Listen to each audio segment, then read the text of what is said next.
wherever the human organism gets into a certain kind of extreme, it starts an oscillating process going.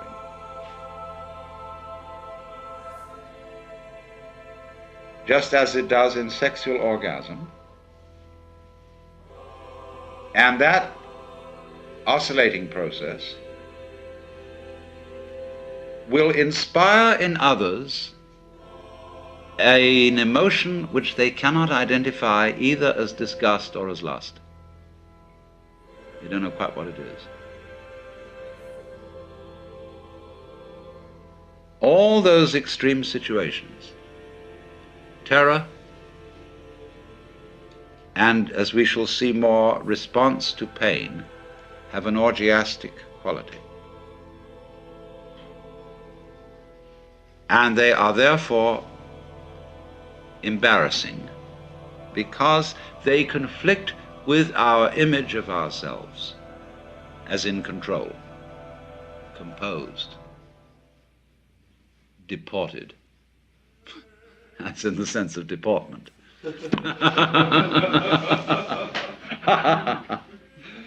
But it would be shameful,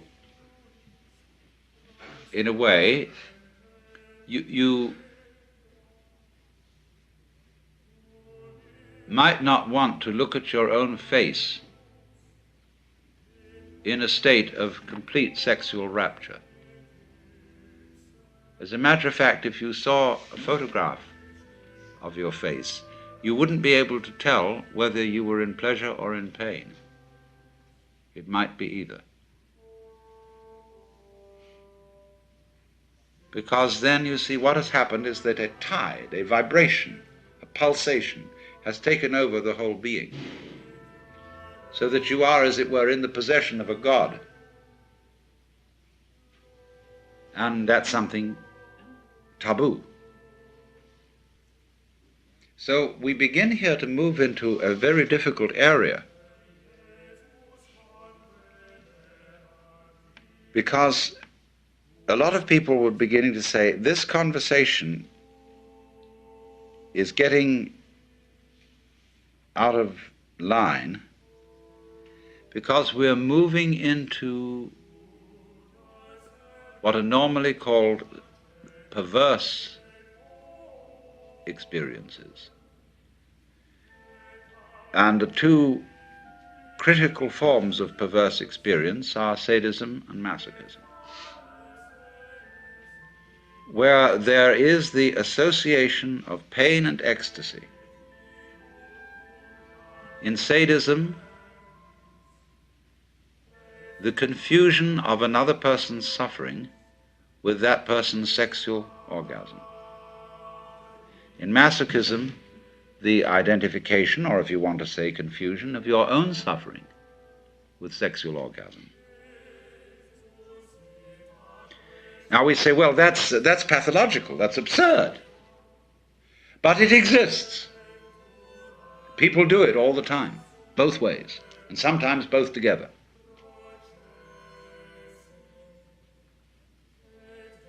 And although this is generally put under the heading of pathology, the fact remains that we can still learn something from it. There's an important principle in there, somehow, somewhere. And perhaps in people who are sadists and masochists, the phenomenon is somehow out of hand because they don't understand the principle.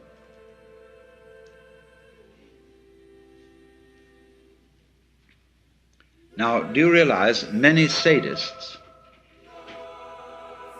want nothing more than that their victim should enjoy the pain? The combination sadist and masochist is perfect.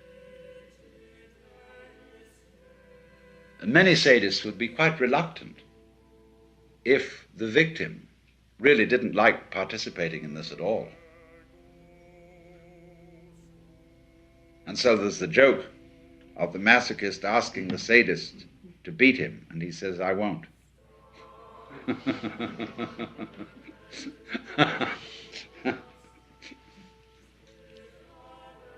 But what happens here is that pain and the attendant convulsive behavior of the organism is associated with the erotic. A different value is given to the same symptoms, as, say, it is common in France to get a young woman really aroused, you know, and she will say, "Tue-moi, tue-moi, kill me, kill me," as if to know, to go as far as you can in throwing yourself away to somebody else. You know, do anything you want to. And in that abandon, you see, there is the possibility that this, an undulation of feeling, which is total orgiastic feeling, may take over. And in that feeling, you see, you are one with what is happening completely.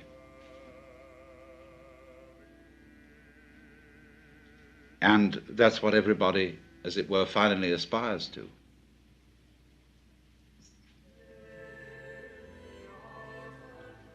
So, therefore, the masochist in particular is a person who has learned throughout life to defend himself against pain by eroticizing pain.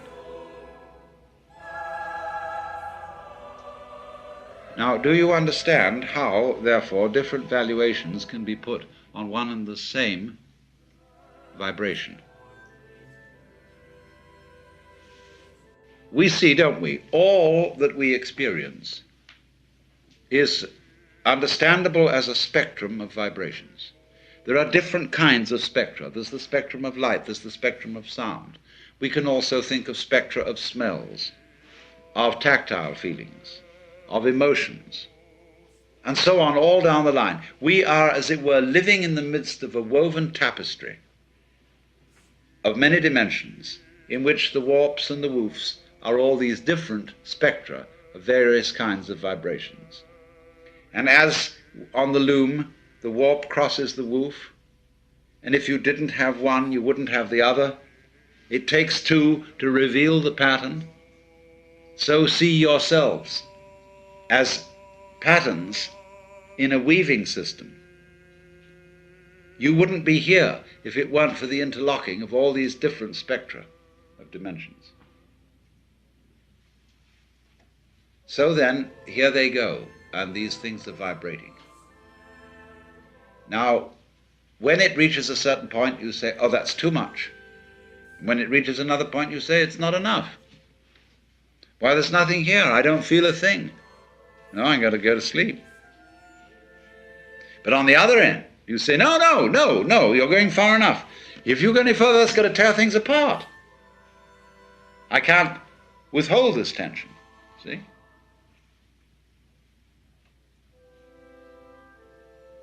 Now, so some people will say, all right, now relax, take it easy. But often you see the point is you can't do that. So then, what I will say to the person who cannot relax, I will stress his tension.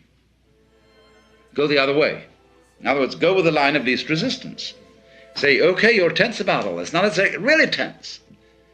Let's scream, no. See, get violent inside. This is not to happen, see? But so that one way or the other, you see, it doesn't matter which you go, you'll begin to get into this thing, which is what is happening when the boat of life begins really to rock.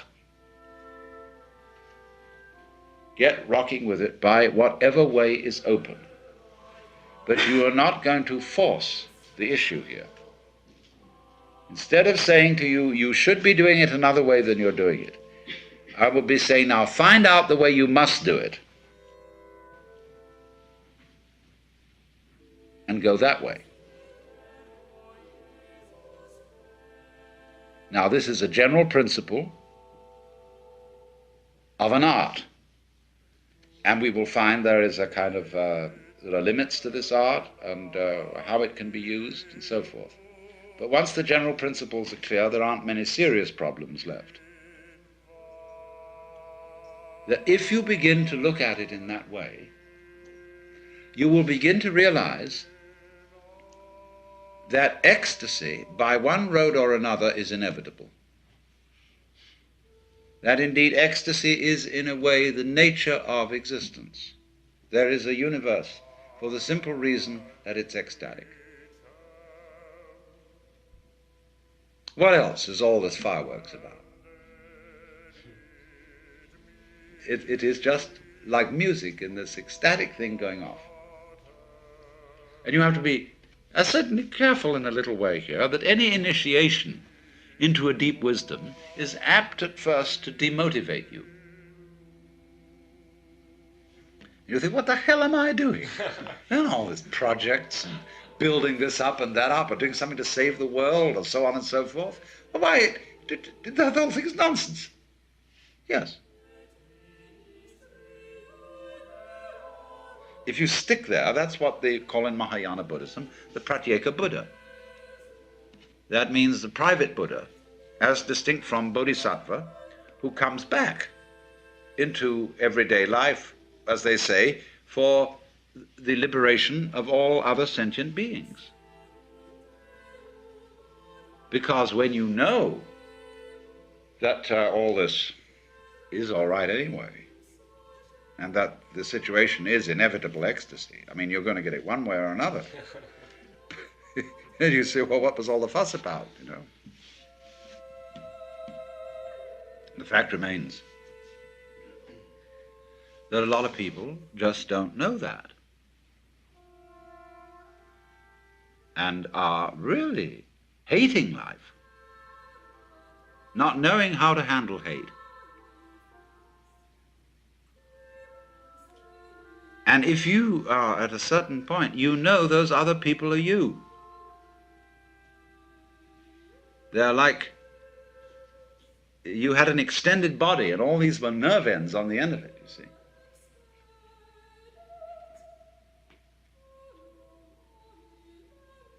However, you know also that you can't really show them anything they don't already know and won't be able to show them anything else until they know it.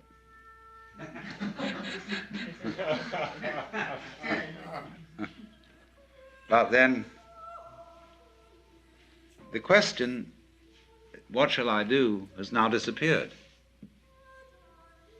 It should have disappeared in the beginning, because there wasn't any real I, there was just the happening.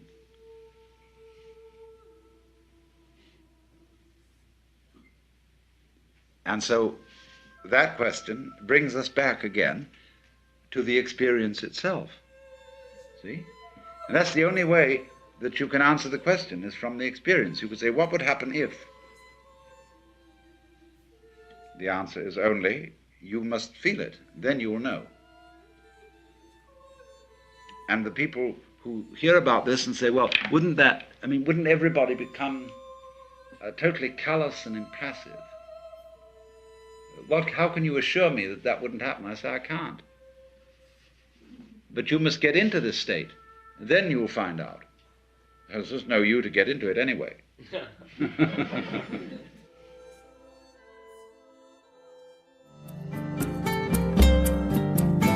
This concludes Session 5 of Out of Your Mind, Essential Listening from the Alan Watts Audio Archives. Our program continues with Session 6.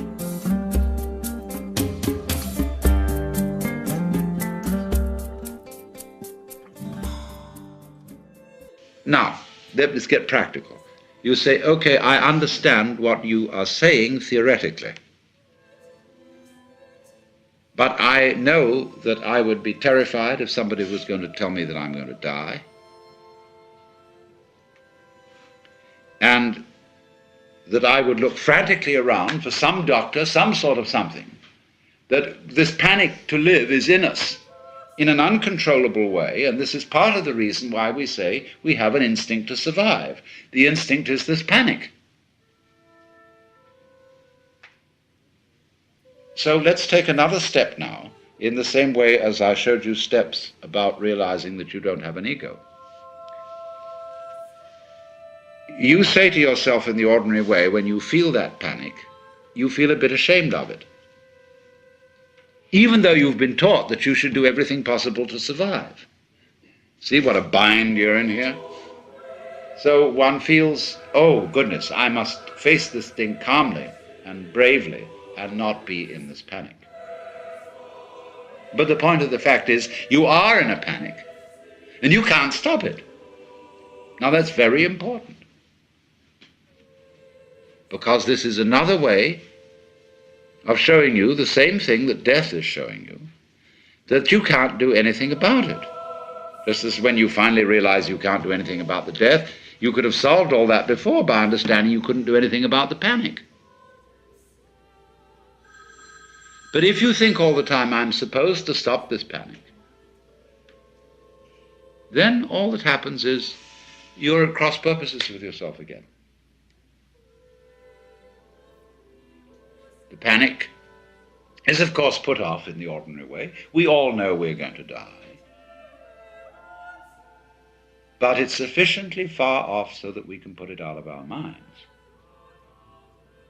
And anybody who does put it into our minds in the ordinary way is taken to be a skeleton at the banquet, a Cassandra, and gloomy,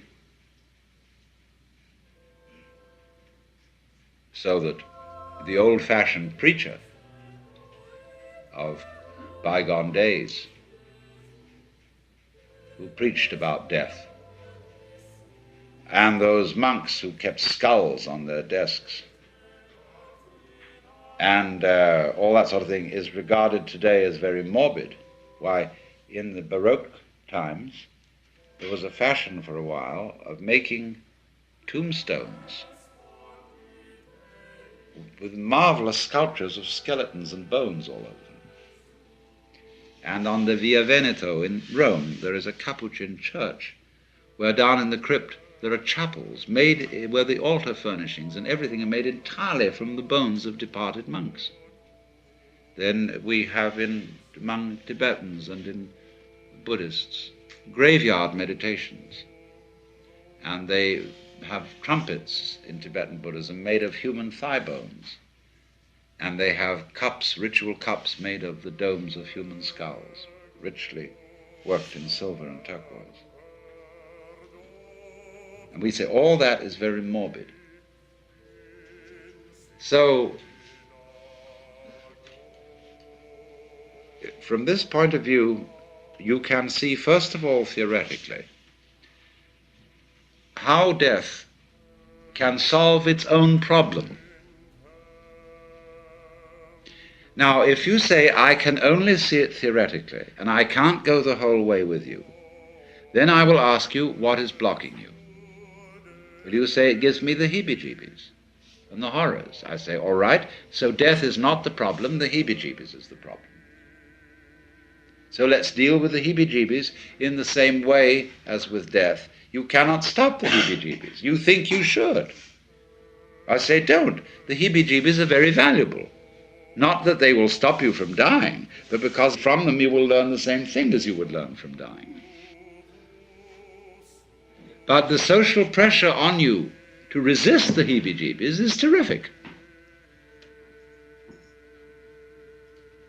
Now, why must you do that? Why is everybody saying these heebie-jeebies, these fears, etc., are not permissible? You wonder about that. And the reasoning behind all that is not very clear, because it seems to be saying, well, if you have all these fears and things like that, you won't be a very good soldier. You won't be able to act competently in a crisis. You'll get the heebie-jeebies instead, and you won't know what to do. Well, nobody has ever really proved that. Because actually, people who we would call very courageous are, in fact, often quite frightened. And courageous action is not necessarily a consequence of having no fear. Sometimes it might be, but it isn't always so. The real reason why the heebie-jeebies are suppressed has more to do with its orgiastic aspects. So what I'm showing you is that all this hocus pocus about the fear of nothingness is that, truly speaking, nothingness is what we want to talk about when we talk about the spiritual. Only it's all been ignored. It's all been put down.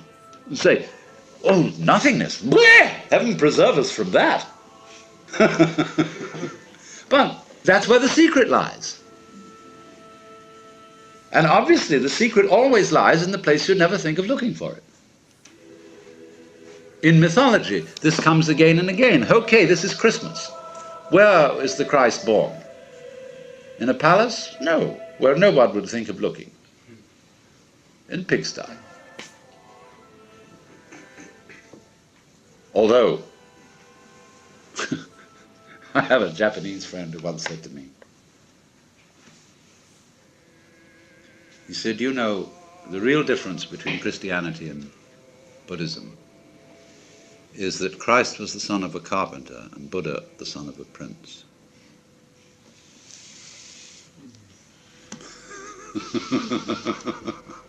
I thought that was rather funny. Well, we don't know who the prince is without the carpenter, do we?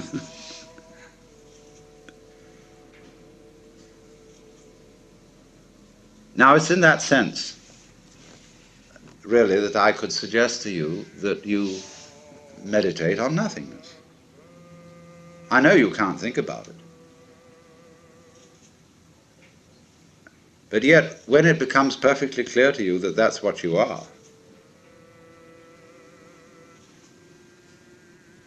and what you were before you were born,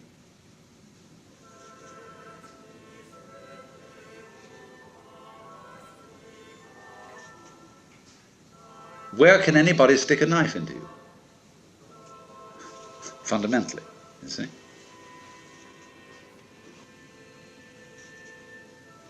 All right. Get it, because this is really the secret of the whole thing.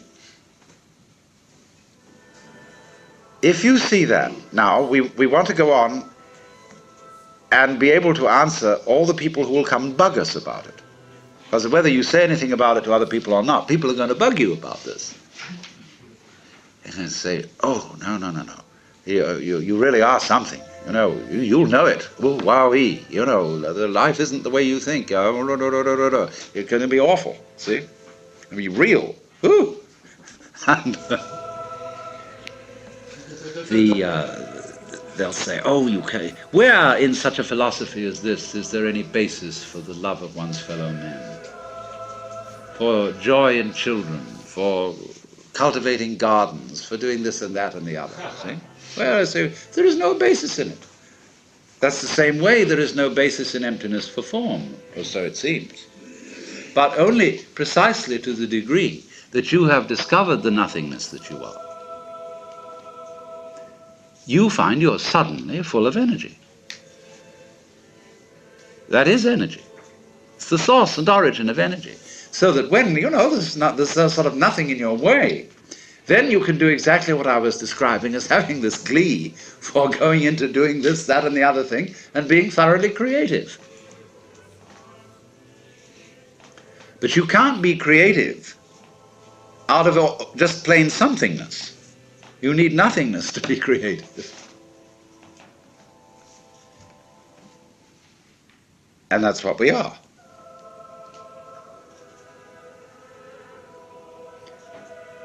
And this too is real nothingness. And I'm saying it's not darkness. It's not like being buried alive forever. It's not like rest. Even when the Catholics sing, rest eternal grant unto them, O Lord, and let light perpetual shine upon them. This isn't rest, because it isn't motion. Neither motion nor rest. What is it? Nobody can imagine. And it's at that point, you see, where the imagination completely runs out and stops. There we've hit the thing, see? See, there you are, right at the fundamental mystical reality. Now, what this is we're talking about is what mystics have quite often discussed. This isn't read very much. It's a state called agnosia, which means unknowing. There's a book called The Cloud of Unknowing, written by an English monk in the 14th century, but it's based on another book called Theologia Mystica, which was written in the 6th century by an unknown Syrian monk who used the name of Dionysius the Areopagite. It's absolutely fascinating, very short little book, which I translated long ago, back in 1943, and I'm about to reissue it. But this book ends up with a description of God, which is all in negatives. Not any kind of anything you can imagine at all. Not light, not power, not spirit, not fatherhood, not sonship, not this, that, and the other, all the way down the line. Everything that anybody's ever said or thought about God is denied, because God is infinite and therefore beyond the reach of any conception at all. So he says that anybody who, having a vision, thought he saw God, would not have seen God but some creature that God has made that is less than God. So again, you approach in a Christian context, said in such a way that even St. Thomas Aquinas bought it, that you can't impute heresy to it, because everybody's got to agree that God is the which than which there is no whicher, and this guy spells it out. So in the same way you get Nagarjuna saying that the ultimate reality is shunyata, voidness. So Shankara gets at it, where he says that which is the knower or the knowing in everything can never itself be an object of its own knowledge, for fire doesn't burn itself, although it burns other things. So we never know what the Brahman is, just like the eyes don't ever see the head.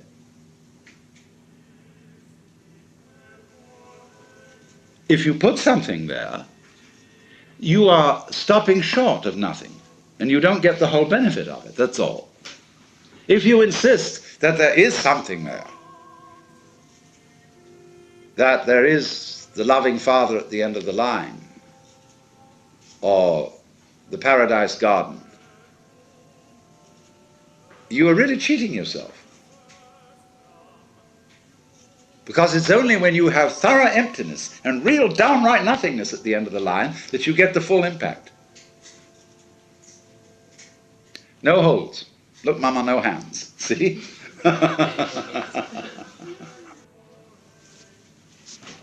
Now, I really think that's the simplest thing I can possibly tell you. I really don't know what else there is to be said about this whole Zen project or mysticism, Vedanta, what have you.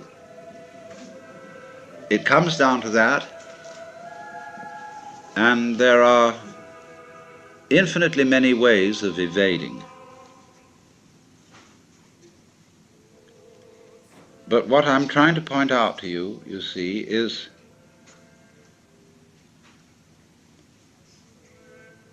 the way in which you see the point by taking the line of least resistance, by facing the facts, by not super-adding to truth something you contribute to it, your own business that you put up, but saying, if I follow what I conceive or can see with my senses to be reality, as far as we can look, it seems that this is sort of the inevitable conclusion, which everybody has spent endless effort in arguing about and resisting, not realizing that if they went the whole way, how splendid it would be. And that's all you have to do.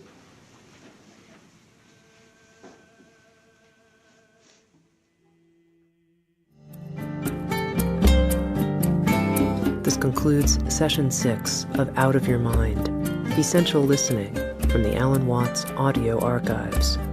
Our program continues with Session 7.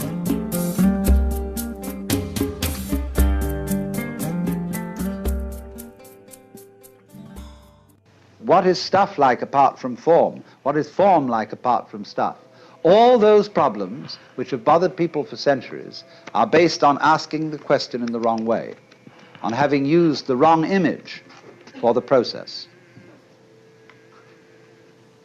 Actually, since nobody ever saw a piece of shapeless stuff, and nobody ever saw a piece of stuffless shape, the whole thing really is saying that they are the same.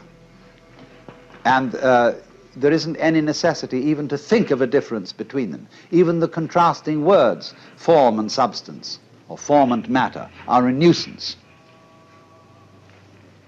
There is process. There is the flow of thought.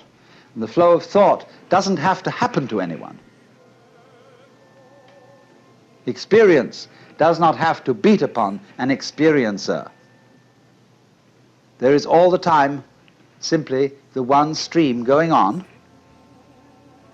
and we are convinced that we stand aside from it and observe it, because we've been brought up that way. But you know, in your stream of thought and experience, I am an object, and a very fleeting and passing one. And consequently also in my stream of experience, you also are people who come and go. We are all, you see, living in the same world. We think there is me and there is an external world round me, but I am in your external world and you are in my external world. And if you think about that, you see we are all in one world, going along together. There isn't really the internal and the external. There is simply the process. It's very important to get rid of that illusion of duality between the thinker and the thought. So find out who is the thinker behind the thoughts. Who is the real, genuine you? And so one of the methods that is used is shouting. The Zen master would say to a student, now, I want to hear you. I want to hear you say the word mu and really mean it. Because I want to hear not just the sound, but the person who says it. Now produce for me that. He says, mu! And the Zen teacher says, no, no, not yet. Mu! And he says, it's only coming from your throat. I want to hear your belly, you know? And always, you see, it'll never come while the person is trying to make a differentiation between a true mu and a false mu.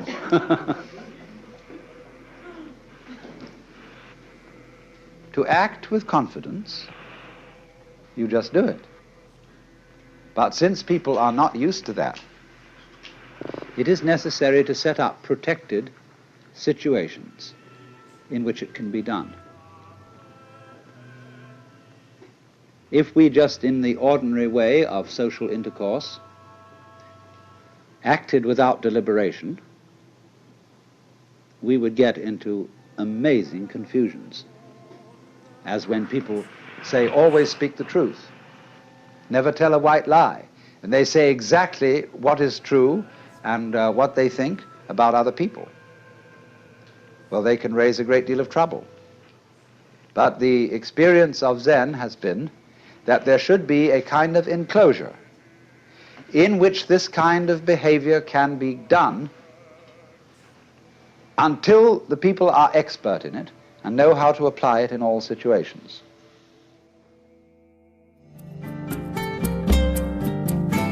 This concludes Session 7 of Out of Your Mind, Essential Listening from the Alan Watts Audio Archives. Our program continues with Session 8.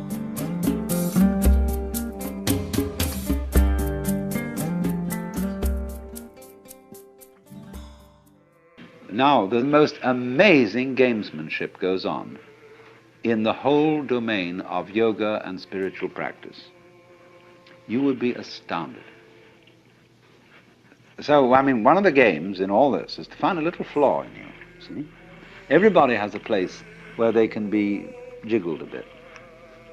Something they're a bit ashamed of, and so they think, does this person really know my secret? He's not saying anything because he's polite, but does he really see through me and know that somewhere are the awful awfuls and that I'm a little bit upsettable? This is all part of religious competition. If you go to the Roman Catholics and you've studied, you've been psychoanalyzed, you see, they'll say, well, that's fine, but of course it's not nearly enough. I mean, that's all very well so far as it goes, but, or if you're a Roman Catholic and you go to a Buddhist outfit that's on a missionary basis, they'll say, yes, of course, through your Catholicism, you've learnt some of the basic virtues, but of course, Catholicism doesn't go anywhere near the heart of things, in that it doesn't have an elaborate system of meditation like we have. Then you go over to the Hindu school, and they say, yes, the Buddhists go to a certain point. They do attain a very, very high stage of realization, but there is nevertheless something higher than that, which they don't quite get. And you'll find this all round the world. Everybody claiming to have that little special extra essence which the others don't have. Now, why are they doing that? Are they all frauds? Are they all out to get you into their society? Sometimes, yes. But sometimes they're trying to see whether you fall for this, testing you out. This is upaya, skillful method. And if you become falling for that little extra special thing that's just supposed to be around the corner, no? Then they've got you. Or rather, you've got yourself in a mix. And you have to work at that and work at that and work at that until you find out that you were being made a monkey of. But you were being made a monkey of because you could be made a monkey of. You hadn't really arrived where you are. You didn't have the nerve to be you. That is to say, to be the self. And so you had always to feel that there was something beyond that, the stage higher. See? So that's why, for example, Masonry is such a success. It has 33 degrees.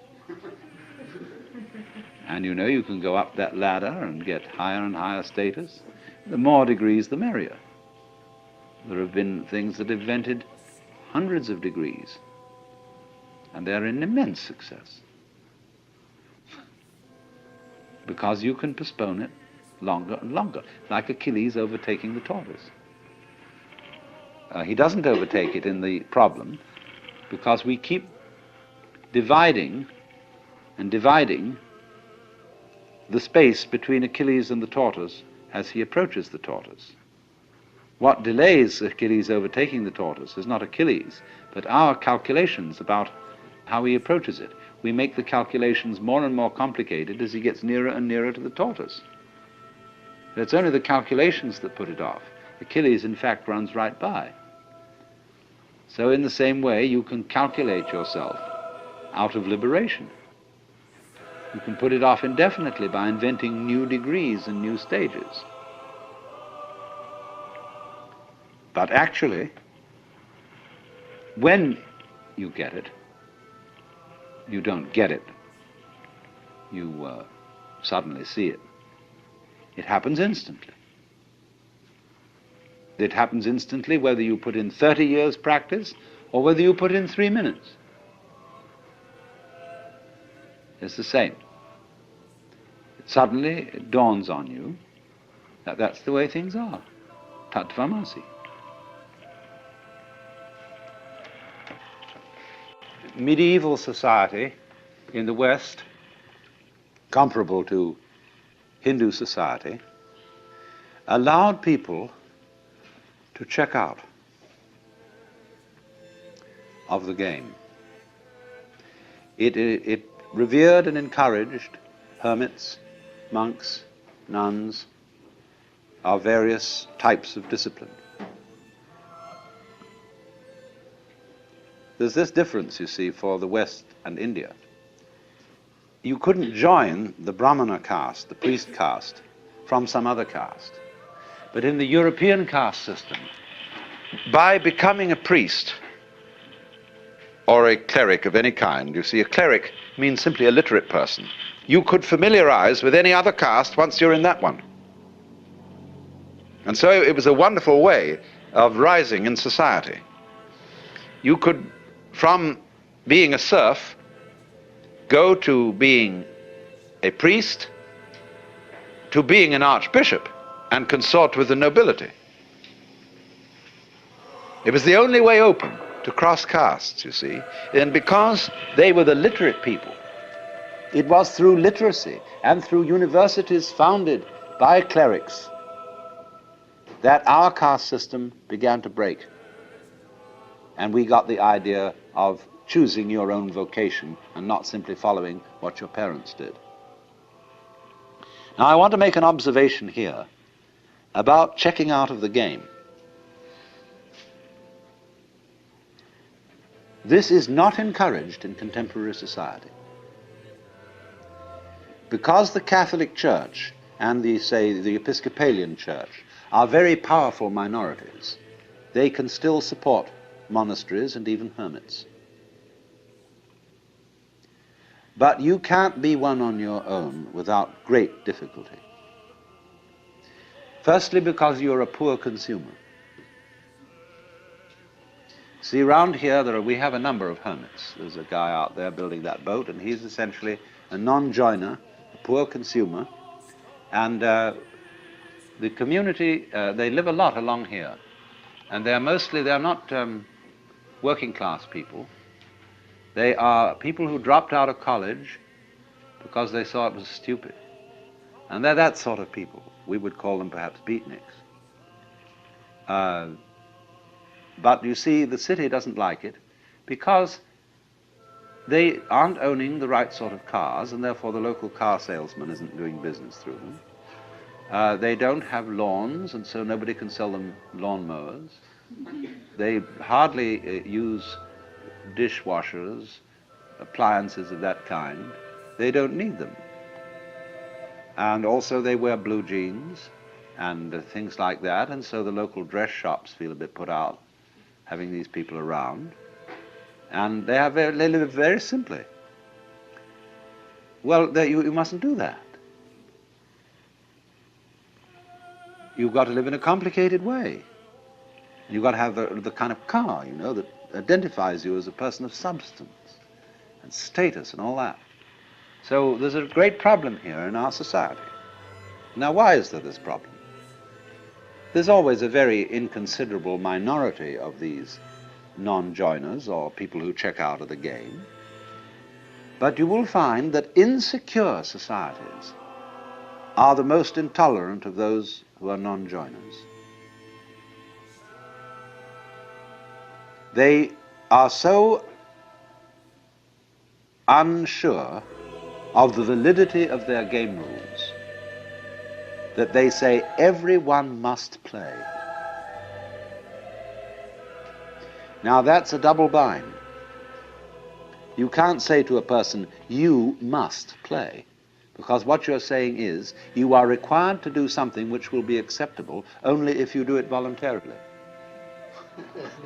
You see? So everyone must play is the rule in the United States. And it's the rule in almost all Republican governments.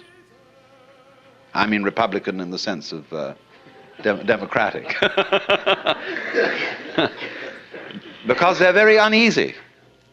Because everybody is responsible. You mean you may try not to be and avoid it and say, oh, let the senators take care of it or the president. But theoretically, everyone's responsible. Now that's terrifying. See, it's all right when you know what's right.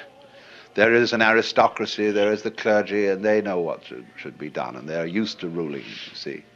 But now it's in your hands. You say, well, what are we going to do? Well, I think this way, and you think that way, and he thinks the other way. And so we're all unsettled. And therefore, we become more and more conformist.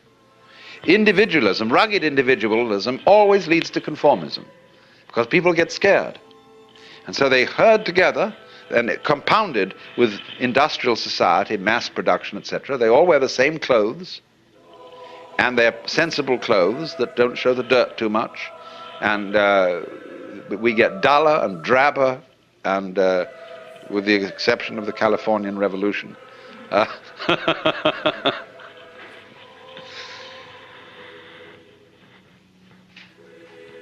So the reason for this is, in a way, that democracy as we have tried it started out on the wrong foot. You see, in the scriptures, the Christian scriptures, it says everybody is equal in the sight of God. Now that's a mystical utterance. That means that from the standpoint of God, all people are divine and are playing their true function. And that is something that is true on a certain plane of consciousness. But come down a step and try to apply the mystical insight in the practical affairs of everyday life, and what do you get? You get a parody of mysticism. You get the idea not that everybody is equal in the sight of God, but that all people are equally inferior. And that's why all bureaucracies are rude, why the police are rude, and why you are made to wait in lines and are obstreperous income tax individuals and all that sort of person. Because everybody's a crook. Everybody's equally inferior. See, that becomes the parody of democracy. And that kind of society, watch out for it. It turns in a quick click into fascism because of its terror of the outsider. Now, a free and easy society loves outsiders. In fact, it's a little bad for the outsider's integrity because he becomes the holy man, see? And people make salams and give him food and all that. They really take care of the outsider because they know that man is doing for us what we haven't got the guts to do. That outsider who lives up there in the mountain is at the highest peak of human evolution. His consciousness is one with the divine. And great, just there is someone like that around. It makes you feel a little better. He has realized, he knows what it's all about. And so we need a number of those people. Even though they don't join our game, they tell us, you see, what you're doing is only a game. It's okay, I'm not going to condemn you, but it is only a game, and we up on that mountaintop are watching you. We love you, we have compassion for you, and but excuse please, we aren't going to join. So that gives the community great strength, because it tells the government in no uncertain terms that there's something more than government. That's why wise kings kept not only priests, but court fools. The court fool is much more effective than the priest, to remind the king that after all he's human. And you know how in Richard II, where the fool is called the antic, the king says, within the hollow crown that rounds the mortal temples of a king keeps death his watch. And there the antic sits, scoffing at his state and grinning at his pomp, allowing him a little time to monarchize, be feared, and kill with looks. And then at last comes death, and with a pin bores through his castle wall, and farewell, king. See, always this reminder of the priest or of the antic to the royalty, to the government.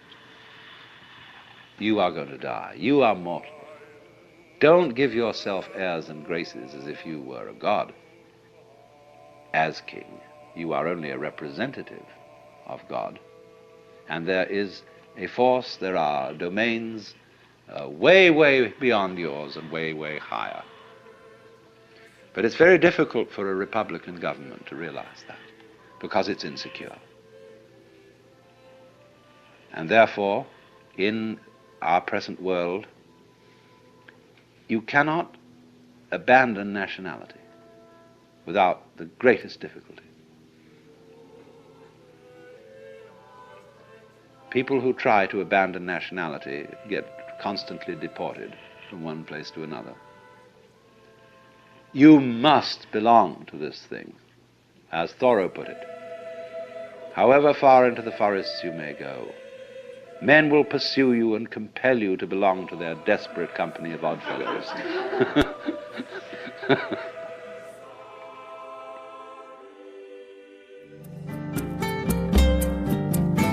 This concludes Session 10 of Out of Your Mind, Essential Listening from the Alan Watts Audio Archives. Our program continues with Session 11.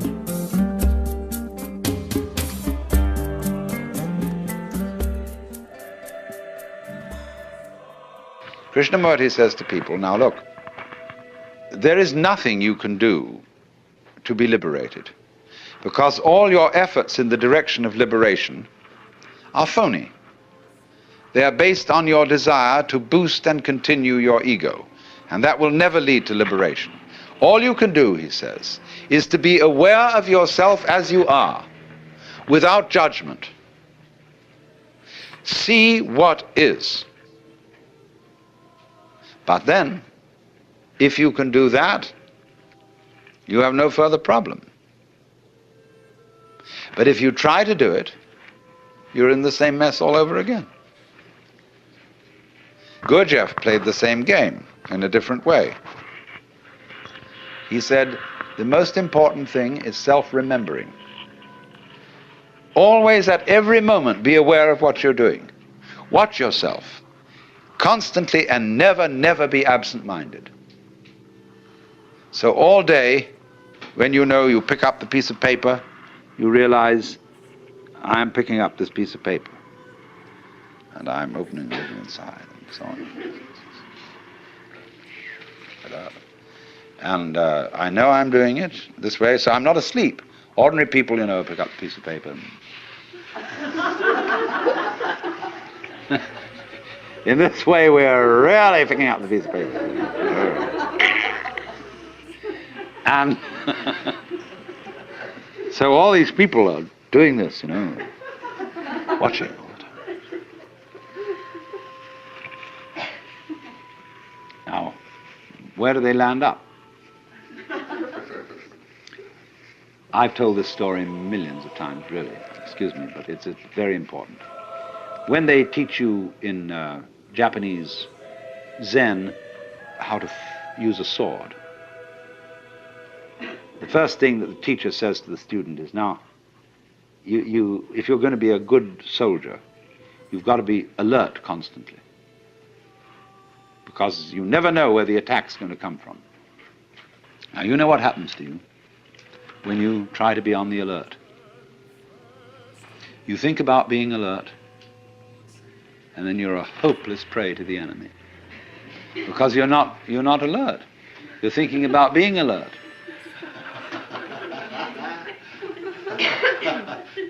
You must be simply awake and relaxed. And then all your nerve ends are working, and wherever the attack comes from, you're ready. They liken this to a barrel of water. The water is just sitting there in the barrel. But the minute you make a hole in the barrel, the water immediately is ready to come out of that hole. So in the same way, the mind, when it is in the proper state, is ready to respond in any direction from which the attack may come. So this man is no longer alert in the sense of taut and anxious. Which way is it going to go? See? He's just sitting there, like a cat sits there. And the minute anything happens, it's right there, because it didn't have to overcome any set in a direction opposite to that from which the attack comes.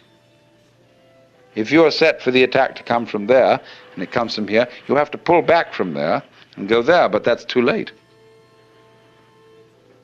So you sit in the middle, and you don't expect the attack from any particular direction. So in the same way, all this applies to yoga. You can be watchful, you can be concentrated, you can be alert, but all that will ever teach you is what not to do, how not to use the mind, because it'll get you into deeper and deeper and deeper binds. You have to let it happen. Just like you have to let yourself go to sleep. You can't try to go to sleep. You have to let yourself digest your food. You can't try to digest it. And so in the same way, you have to let yourself wake up. Become liberated. And when you find out, you see, that there isn't any way of forcing it, that for most people is the only way of getting them to stop forcing it. Because they won't believe when you tell them in the first instance, you've got to do this without forcing it. They'll say, well, it won't work, it won't happen, because I'm very unevolved. I'm just an ordinary human being. I'm just poor little me. And if I don't force it, nothing will happen. I have people who think that if they don't struggle and strain, they won't have a bowel movement, or whatever it is. They think they've got to do that work in order to make it happen.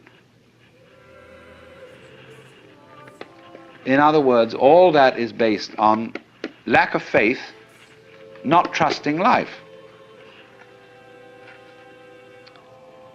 And to get people to trust life who don't trust it, you have to trick them.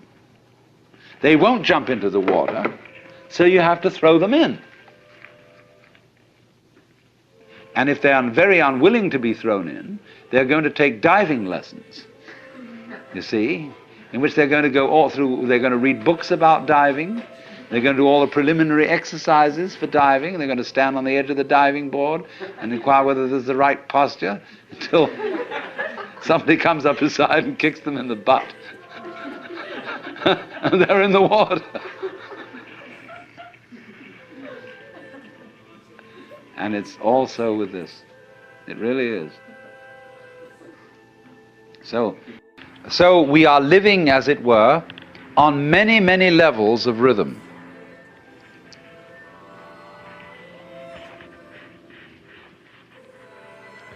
This is the nature of change. If you resist it, you have dukkha, you have frustration and suffering. But on the other hand, if you understand change, you don't cling to it, and you let it flow, then it's no problem, it becomes positively beautiful. Which is why, in poetry, the theme of the evanescence of the world is beautiful. When Shelley says, "The one remains, the many change and pass. Heaven's light forever shines, earth's shadows fly. Life, like a dome of many-colored glass, stains the white radiance of eternity until death shatters it to fragments." Now, what's beautiful in that? Is it heaven's light that shines forever? Or is it rather the dome of many-colored glass which shatters? See, it's always the image of change that really makes the poem.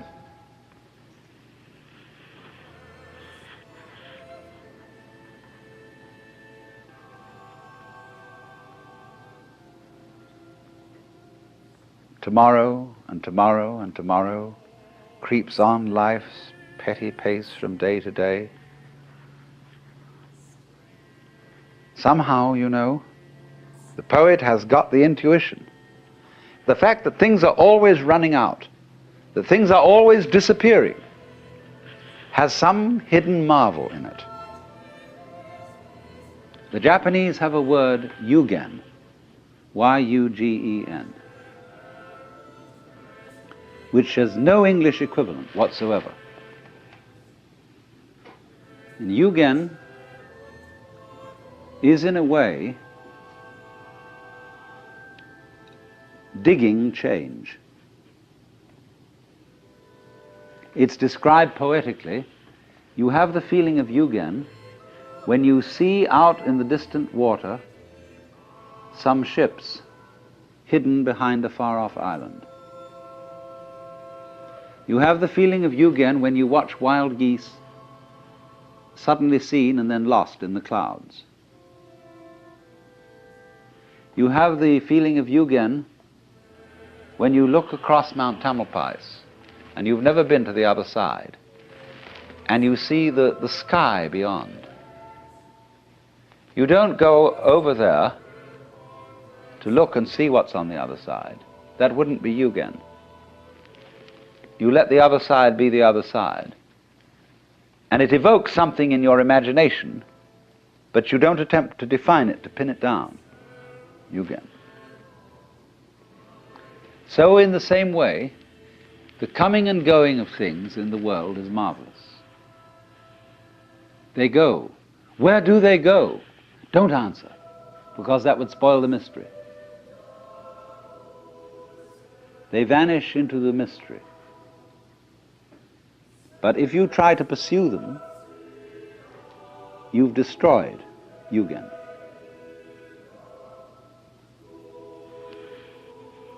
That's a very curious thing, but that idea of Yugen,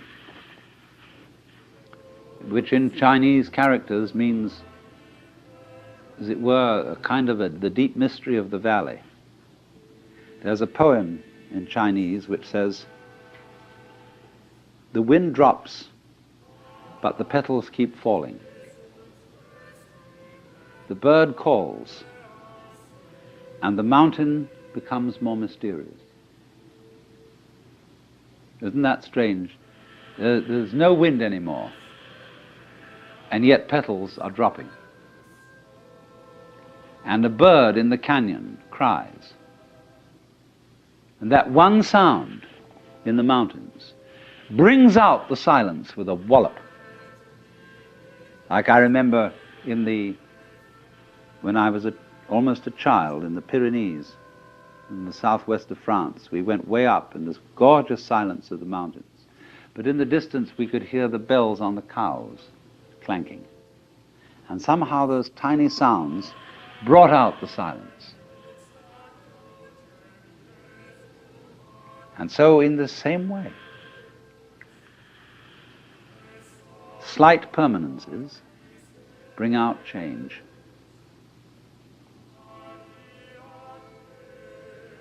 And they give you this very strange sense.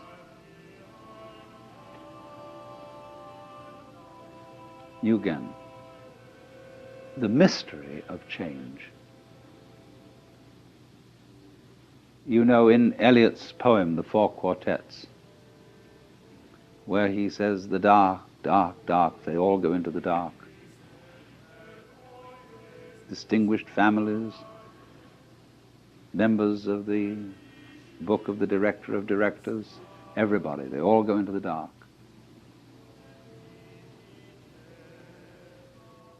Life is life, you see, just because it's always disappearing.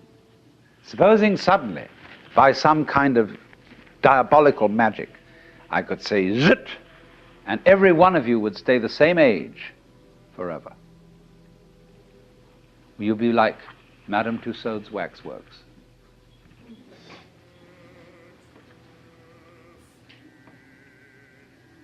It would be awful. In 1,000 years from now, what beautiful hags you would be.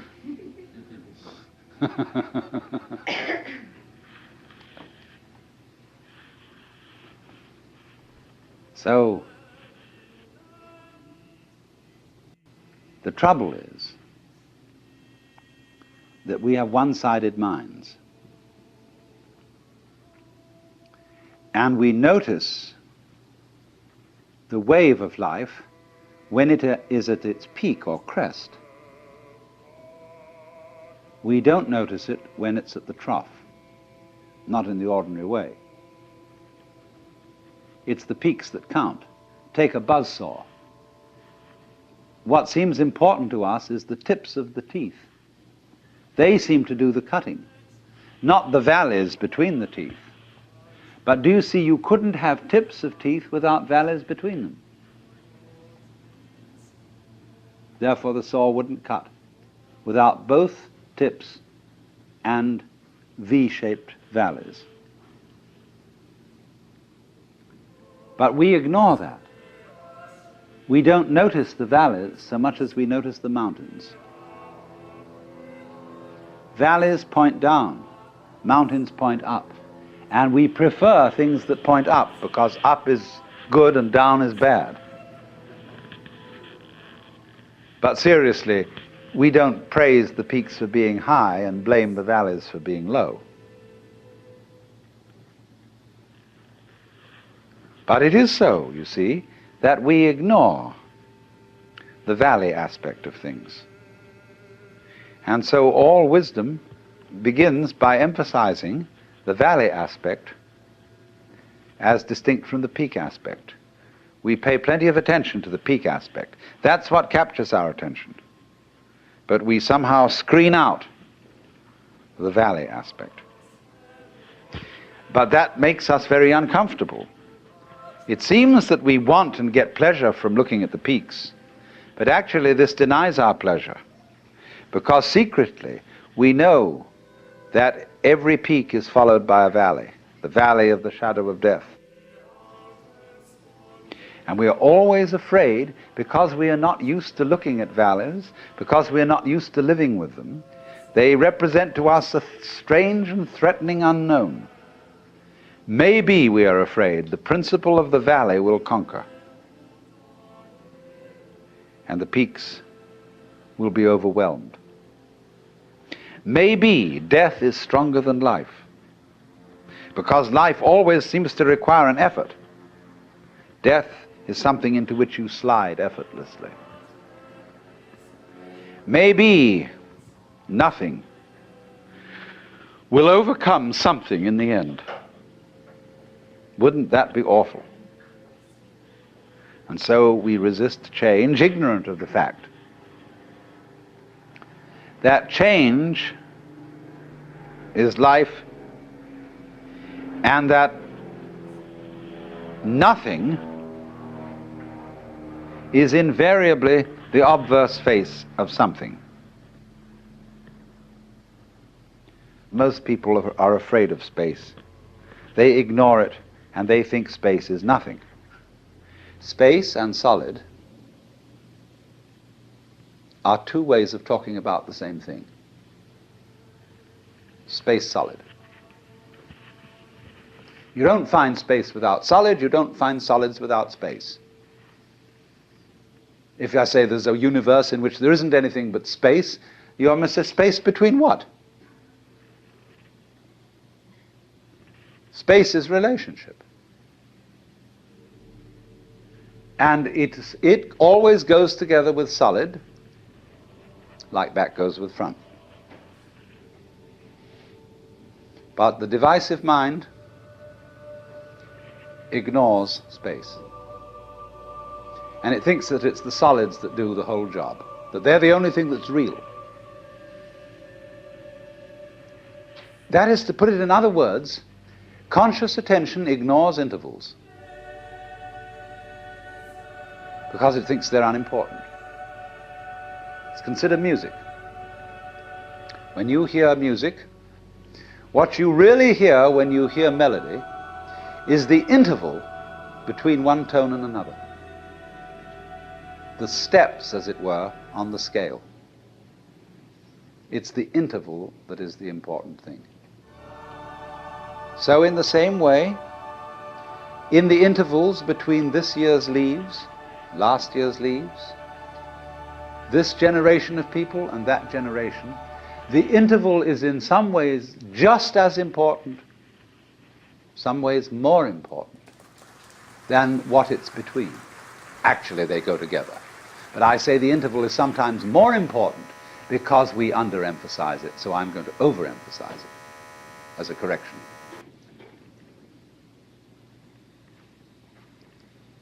So space, night, death, darkness, not being there, is an essential component of being there. You don't have the one without the other, just as your buzzsaw has no teeth without having valleys between the tips of them. That's the way being is made up.